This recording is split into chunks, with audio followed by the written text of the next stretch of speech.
जो ना कभी कॉलेज गया अच्छा नंबर लाया है। हाँ तो बिहार बोर्ड पगलाया है। जो ना कभी कॉलेज गया अच्छा नंबर लाया है।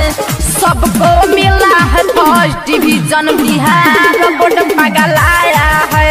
सबको मिला है फर्स्ट डिवीजन बिहार बोर्ड पगलाया है।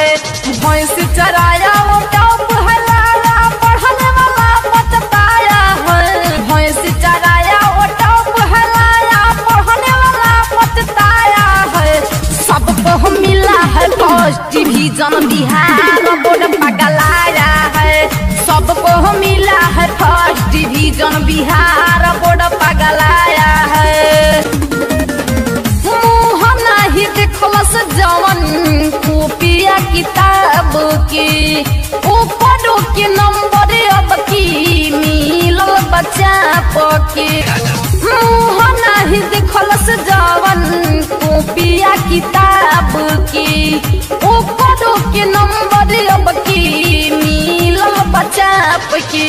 देखी रिजल्ट सके माथा चकराता कैसन चक्कर चलाया है। देखी रिजल्ट सके माथा चकराता कैसन चक्कर चलाया है। सबको मिला है फर्स्ट डिवीजन बिहार बोर्ड पगलाया है। सबको मिला है फर्स्ट डिवीजन बिहार बोर्ड पगलाया